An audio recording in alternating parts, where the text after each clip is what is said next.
In chapter 2, we have already seen what is a demand. Now, in this particular chapter, we are going to discuss about supply analysis. We also know that demand and supply are the two market forces that drives an economy. Hence, it is very important for all of us to know what is demand and what is supply in a best possible way. In this chapter, we would be covering the understanding on the concept of supply. We would discuss the law of supply, and we would identify the various factors that affect supply. And at the end, we will discuss about market equilibrium with shift and the movement in the supply curve. Whenever we are speaking about supply and demand, it always goes hand in hand. Supply and demand in economics shows the relationship between the quantity of a goods or services that producers wish to sell at a particular price and quantity that consumer wish to buy. It is the main model of price determination used in economic theories. The price of the commodity is determined by the interaction of demand and supply in a market. The resulting price is referred as an equilibrium price and represents an agreement between a producer and a consumer of a good. Hence, in equilibrium, the quantity of goods supplied by the producer equals the quantity of demand by the consumer. So, you can say whenever we study demand analysis, it is from the consumer's end. And whenever we study supply analysis, it is from the supplier's end. Both has their own significance, and we will see how these results in betterment of an economy and to understand it. Hence, whenever we are talking about supply, so supply basically refers to the quantity of a product which are available in the market for the sale of a specified or at a specific price or at a specific time. In other words, you can say it is the willingness of the seller to sell a product, not buy. Here in this case, it is seller selling a product. In the demand side, it was a consumer buying a product. So, that is the basic difference between a demand or a supply in these scenarios. The quantity of a commodity that is supplied in the market depends not only on the price obtainable for the commodity, but also on the potentially as to many factors such as prices of the substitute goods, the production of the technology, the availability, the cost of labor and other factors of production.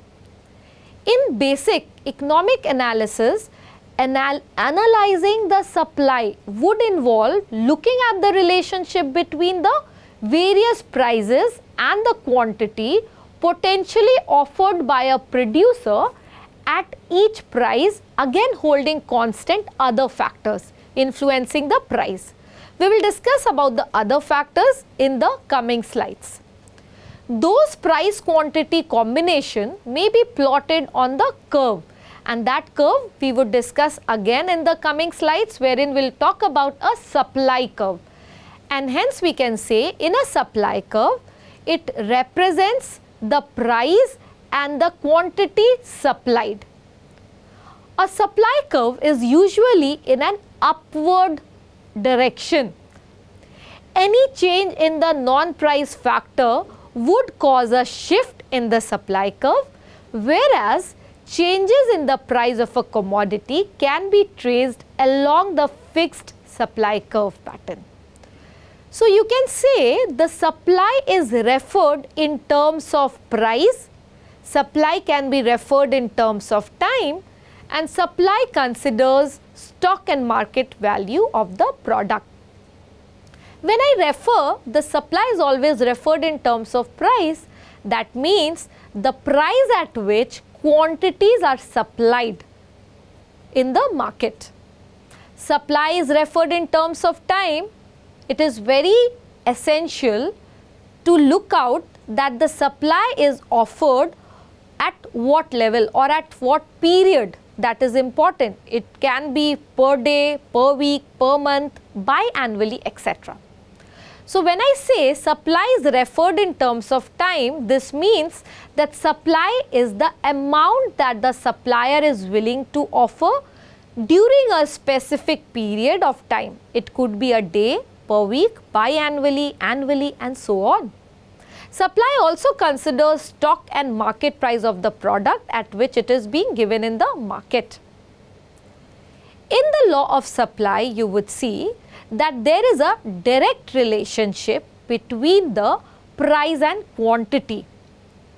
That is, when the prices increases, the quantity supplied also increases. It is due to the fact that the supplier wants to make more profit out of it. So suppose, let's say, if the price is 10 and the quantity supplied is, let's say, 5 kg. In the another scenario, when the price of the product rises to 11, the supply would also increase. Likewise, as the prices increases, the quantity supplied would also increase. Hence, there is a direct relationship between the price and quantity supplied in the market.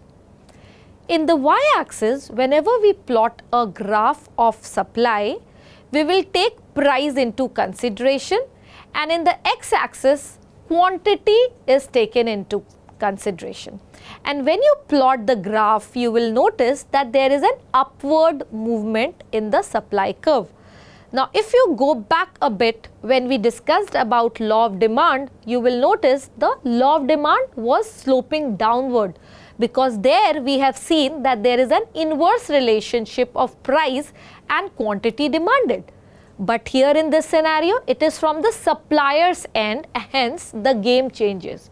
Here, as the price increases, the supplier wants to produce more and more of a good in the market so that they can earn profit, and hence there is an upward movement in the graph.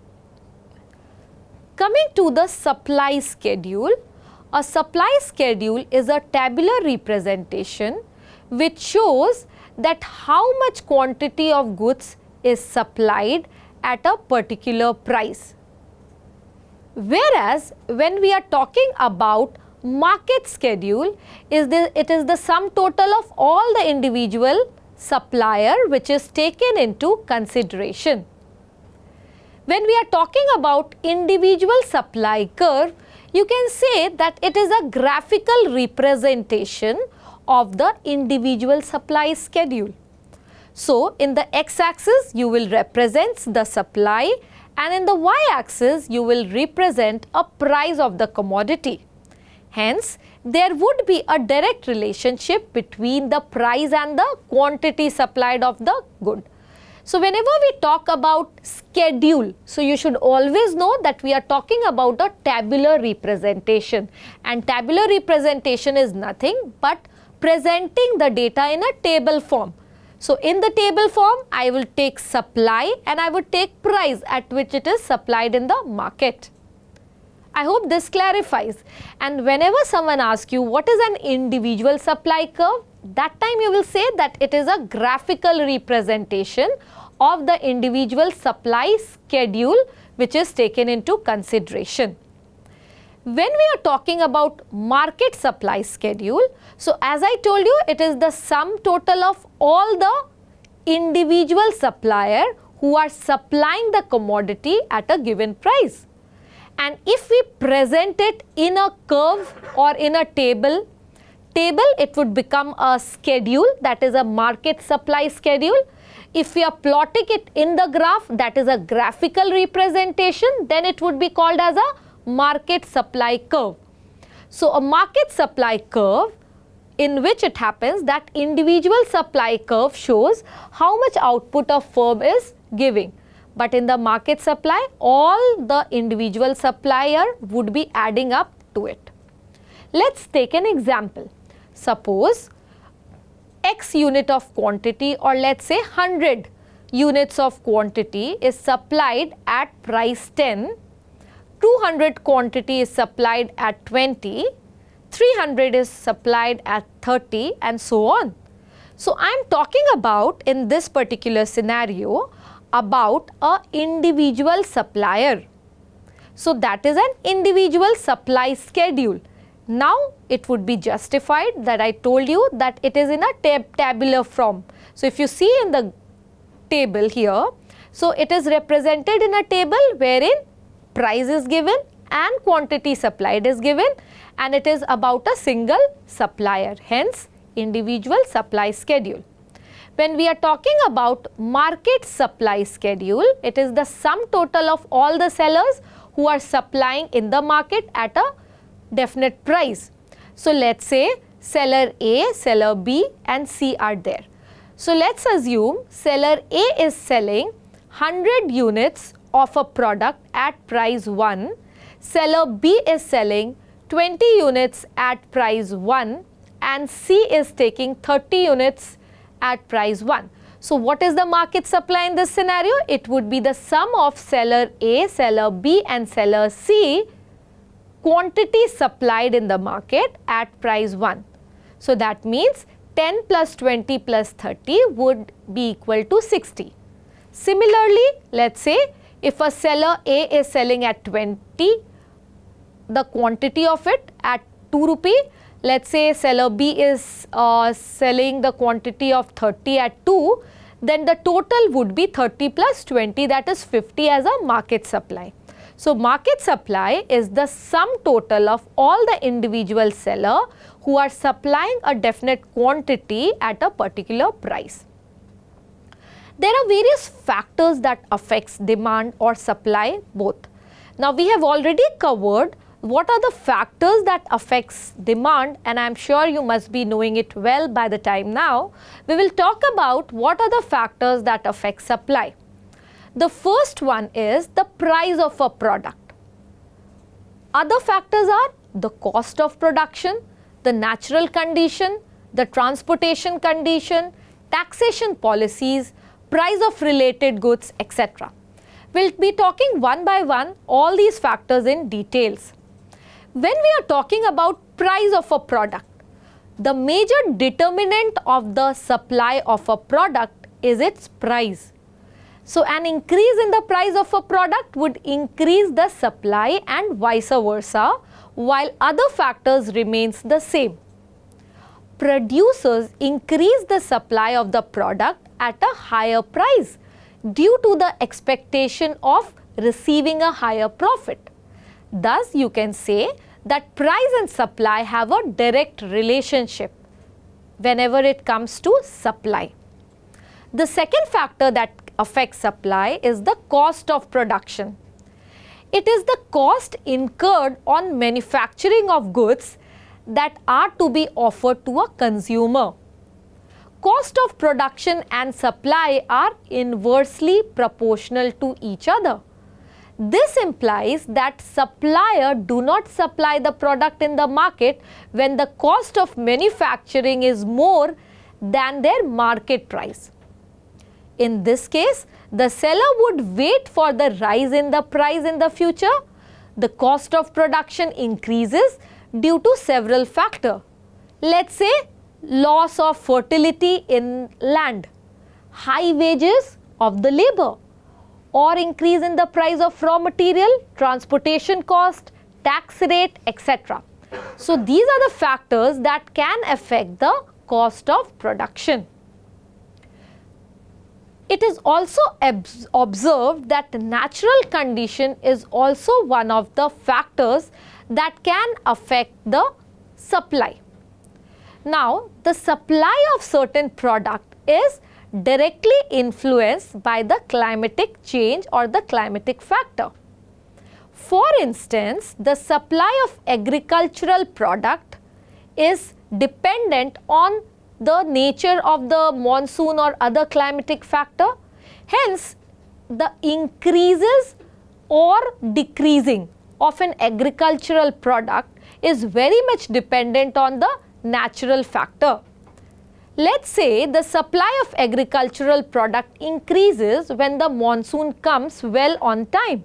On the contrary, the supply of these products decreases at the time of drought. Some of the crops are climate specific and their growth purely depends on the climatic condition. For example, Kharif crop is grown well at the time of summer, while Rabi crops are grown well during the time of winter season. Hence, climatic factor or natural condition plays an important role in determining the supply. The next one is taxation policy. Government's tax policy also act as a regulating force in the supply. If the rate of taxes levied on goods are high, the supply will decrease. This is because high tax rate increases the overall production cost, which will make it difficult for the supplier to offer the product in the market. Similarly, the reduction in the taxes on the goods will lead to increase in the supply in the market. Hence, taxation policy greatly affects the supply of any product or goods. Production technique is one of the another factor. The supply of goods also depends on the type of technique used in the production. Obsolete technique result in low production, which further decreases the supply of the goods. Over the years, there have been tremendous improvement in the production technique, and we have seen this has led to increase in the supply of goods. Factor prices and their availability, these are also one of the factors which affects the supply. The production of good is dependent on the factor of production, such as raw materials, machinery, equipments, labor, etc. An increase in the price of the factor of production increases the cost of production, and this will make it difficult for the firm to supply a large quantity in the market. Another factor is price of the related goods. The prices of the substitute and complementary goods also influences the supply of the product to a larger extent. For example, a firm producing both ball pen and an ink pen. If the price of ball pen increases, then the firm would produce more of ball pen and less of ink pen. Then subsequently, the supply of ink pen in the market would reduce. Why do you think so this happens? Because we know for a very simple reason that supply and price are directly related to each other. So whenever we are talking about related goods, I have already made it a point that you should always talk about a substitute and a complementary goods by giving examples. Coming to the next factor, that is industry structure. The supply of goods is also dependent on the structure of the industry in which it is operating. If there is a monopoly in the market, I hope what is monopoly you all know, that means a single seller which tries to dominate the market.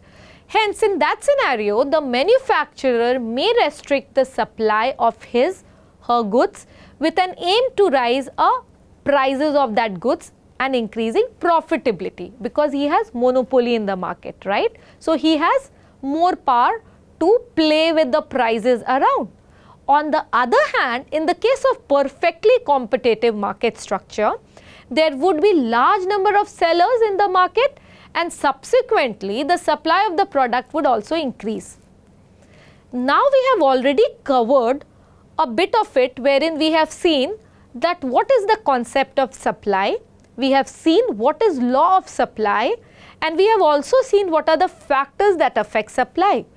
We have seen that there is a direct relationship between price and supply, and there is an upward movement of the graph which is also depicted in the law of supply, because the seller wants to make more profit and hence they would like to produce those goods which is fetching them a higher profit. So if the prices increases, the supply also increases, and thereafter the things would fall in place.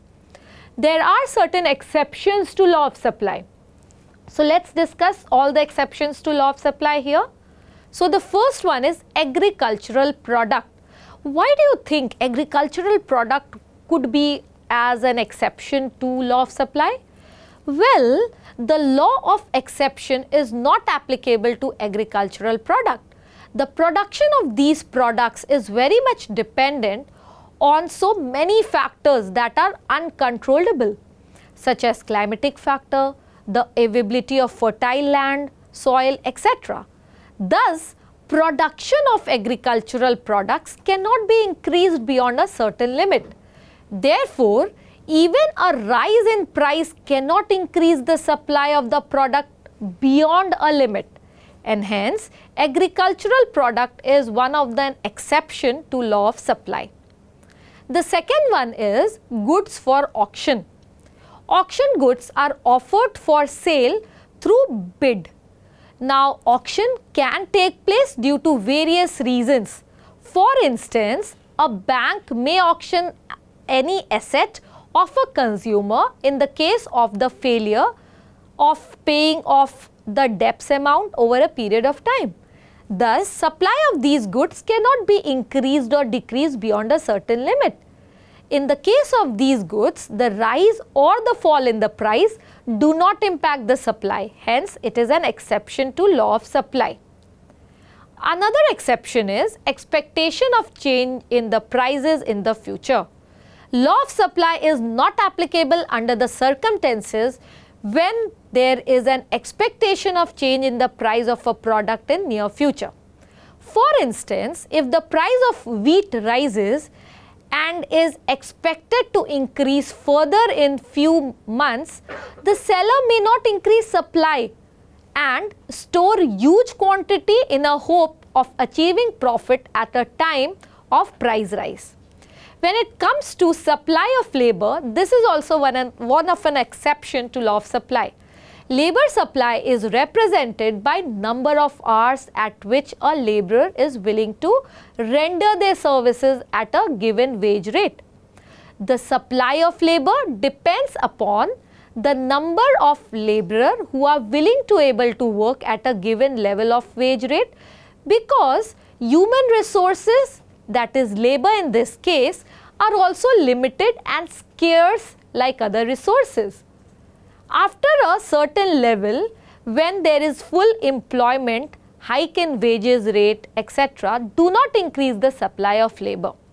In other words, you can say a supply of labor is more dependent on population and the level of employment than the wage rate. Higher the population, higher would be the number of laborers and vice versa. Thank you.